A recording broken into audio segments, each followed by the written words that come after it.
नमस्कार दोस्तों, आइए जानते हैं आज राजस्थान की बड़ी खबरें। राजस्थान से आज की पहली खबर है कि जयपुर में होगा बॉलीवुड का सबसे बड़ा आईफा अवार्ड शो। राजधानी जयपुर में अगले साल मार्च में बॉलीवुड के सितारों का मेला लगेगा। हिंदी सिनेमा का सबसे बड़ा award international Indian film academy IIFA के आयोजन के लिए रविवार को एग्रीमेंट हुआ। जयपुर के अल्बर्ट हॉल में हुई इस सेरेमनी में राजस्थान की उप मुख्यमंत्री दिया कुमारी भी मौजूद रहीं। इस 25वें आईफा अवार्ड शो के लिए पर्यटन कमिश्नर विजय पाल ने MOU साइन किया।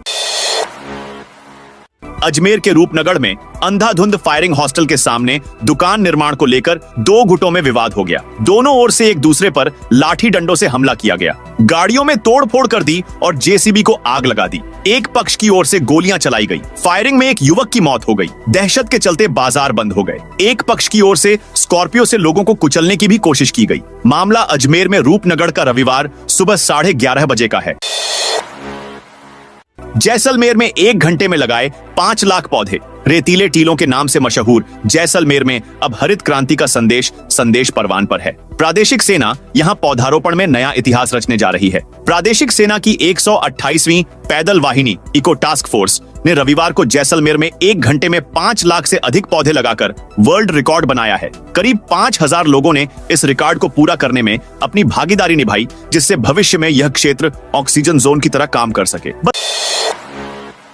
सेवा को दिखाई हरी झंडी। राजस्थान रोडवेज प्रशासन ने शनिवार से बयाना से धौलपुर के लिए नई बस सेवा शुरू की है। शनिवार सुबह रोडवेज बस स्टैंड पर स्थानीय विधायक रतु बनावत ने कार्यकर्ताओं के साथ पूजा अर्चना के बाद हरी झंडी दिखाकर बस को धौलपुर के लिए रवाना किया।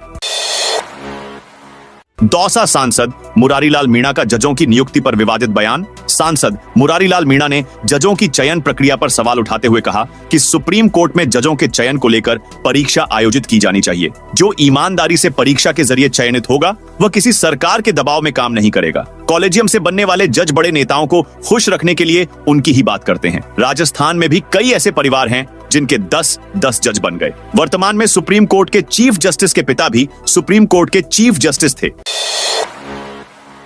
मेयर मुनेश गुर्जर को सस्पेंड करने की तैयारी शुरू। जयपुर नगर निगम हेरिटेज मेयर मुनेश गुर्जर के खिलाफ सरकार ने एक्शन लेने की तैयारी शुरू कर दी है। सूत्रों के अनुसार पट्टे की एवज में भ्रष्टाचार मामले पर मिले दूसरे नोटिस का जवाब नहीं देने पर अब स्वायत्त शासन विभाग उन्हें जल्द सस्पेंड करेगा। इसको लेकर विभाग स्तर पर तैयारी शुरू कर दी गई है। रविवार सुबह तक मुनेश के सस्पेंशन के ऑर्डर जारी हो सकते हैं। स्वायत्त शासन मंत्री झाबर सिंह खर्रा ने कहा कि मुनेश गुर्जर पर जो भी फैसला होगा इसके बाद ही कार्यवाहक मेयर को लेकर पार्षदों से चर्चा की जाएगी। जो भी पार्षद राजनीति की समझ रखता होगा, जिसमें शैक्षणिक योग्यता होगी, उसे पैमाना मानकर ही कार्यवाहक मेयर चुना जाएगा।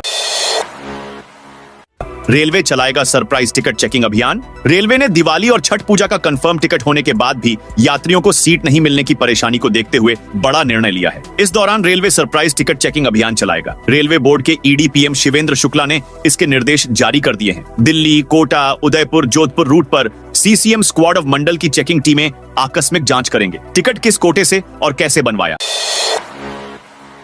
4-5 दिन बारिश का कोई अलर्ट नहीं। मानसून का असर खत्म होते ही आज सीकर में सुबह मौसम पूरी तरह साफ है। फिलहाल जिले में अगले 4 से 5 दिन बारिश का कोई भी अलर्ट नहीं है। हालांकि हल्के बादल छाए रह सकते हैं। बात करें यदि सीकर के तापमान की, तो कृषि अनुसंधान केंद्र फतेहपुर पर सुबह न्यूनतम तापमान 23 डिग्री 5 डिग्री दर्ज किया गया है, जबकि इससे पहले शनिवार को न्यूनतम तापमान 24 डिग्री 6 डिग्री दर्ज किया गया है और अधिकतम तापमान 35 डिग्री दर्ज किया गया। शनिवार को भी ज्यादातर समय जिले में मौसम साफ रहा। राजस्थान के इन परिवारों को मिलेगा 300 वर्ग मीटर का फ्री प्लॉट। राजस्थान में विमुक्त घुमंतु एवं अर्ध घुमंतु जाति के 34,000 परिवार चिन्हित किए गए हैं। इन्हें 2 अक्टूबर को पट्टे दिए जाएंगे। हालांकि चिन्हीकरण का कार्य अभी तक भी जारी है। प्रदेश में पूरी जनसंख्या के 6 से 8% विमुक्त घुमंतु अर्ध घुमंतु जाति के लोग हैं। राजस्थान सरकार सभी 32 जातियों के व्यक्तियों को 2 अक्टूबर तक निःशुल्क भूखंड उपलब्ध करवाएंगे, ताकि ऐसे गरीब लोगों को भी अपना आशियाना बनाने का मौका मिल सके। डिप्टी CM दिया कुमारी का बड़ा ऐलान। राजस्थान के भीलवाड़ा में उप मुख्यमंत्री दिया कुमारी ने कहा कि राजस्थान पर्यटन के लिहाज से विश्व के नक्शे पर है, लेकिन यहाँ की अर्थव्यवस्था में बड़ा हिस्सा कृषि का है। उद्योगों में मुंबई और हैदराबाद जैसे शहर काफी आगे हैं। इस स्थिति को बदलना होगा। उप मुख्यमंत्री शनिवार को लघु उद्योग भारती राजस्थान के प्रदेश क्षेत्रीय सम्मेलन में बतौर मुख्य अतिथि बोल रही थीं। राजस्थान के इस जिले के विद्यार्थियों को आज से मिलेंगे टेबलेट। धौलपुर जिले के 6 ब्लॉकों में 22 से 28 सितंबर तक 8वीं, 10वीं और 12वीं के छात्रों को टेबलेट वितरण किए जाएंगे। इसमें लिए जिले में 1311 विद्यार्थियों को शामिल किया गया है।